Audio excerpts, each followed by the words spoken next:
উত্তম ভট্টাচার্য। আমি আজ কেন এখানে উপস্থিত হয়েছি?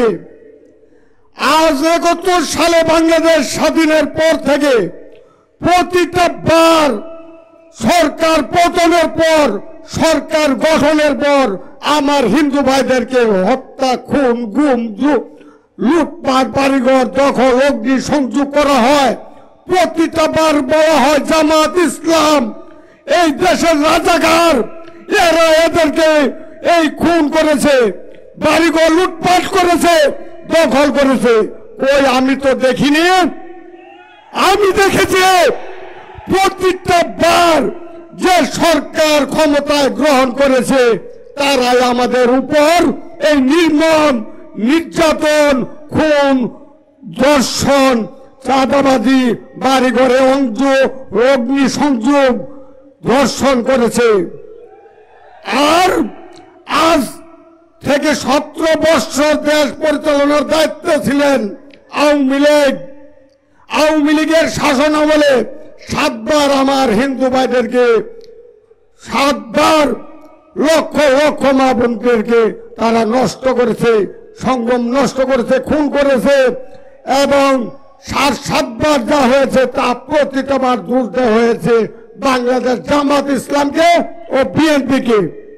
আমি তো দেখিনি, তাই আমি দেখেছি যে জামাত ইসলাম অন্যের প্রতিবাদী দল, তাই আমি অসংখ্য হিন্দু ভাইদেরকে নিয়ে জামাত ইসলামে যোগদান করেছি। আমি দেখতে চাই কোথায় হিন্দু ভাইদেরকে খুন করা হয়, কোন হিন্দু বাড়িঘরে অগ্নি সংযোগ, লুটপাট করা হয়, ভাঙচুর করা হয়। এই জামাত ইসলাম পার্কে 5ই আগস্ট থেকে প্রতিটা হিন্দু বাড়িঘর, ব্যবসা প্রতিষ্ঠান, মন্দির তারা পাহারা দিয়ে রেখেছে, যেন জামাত ইসলামের কোথাও কোনো আর দোষ খুঁজে না পায়। তাই আমি এই পর্যন্ত যতগুলো সরকার গঠন করেছে প্রত্যেকেই আমাদের উপর নির্যাতন করেছে। আমি দেখেছি যে আমি আগেরটা লক্ষ্য করেছি 2001 সালে যখন জোটগতভাবে জামাত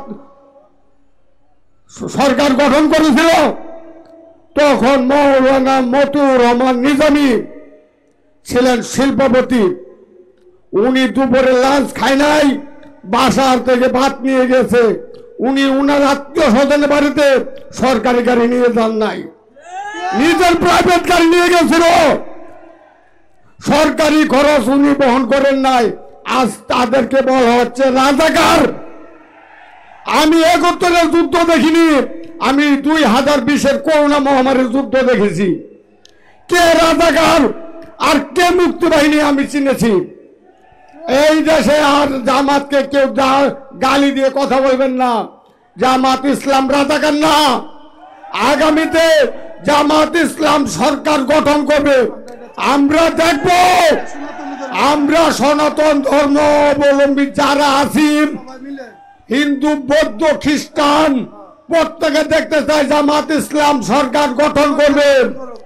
এবং তারপর কোন হিন্দু, বৌদ্ধ, খ্রিস্টান বাড়িঘর, ব্যবসা প্রতিষ্ঠানে হামলা, লুটপাট, অগ্নি সংযোগ, দখল করে আমাদের দেখার আছে।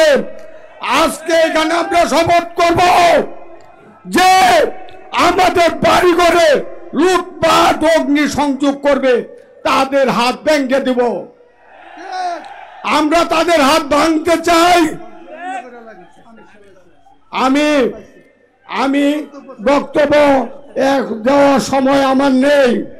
এখন আমাদের সামনে উপস্থিত হয়েছেন আমিরের জামাত। আমি আমার আমিরের জামাতের আগমন, শুভেচ্ছা, স্বাগতম।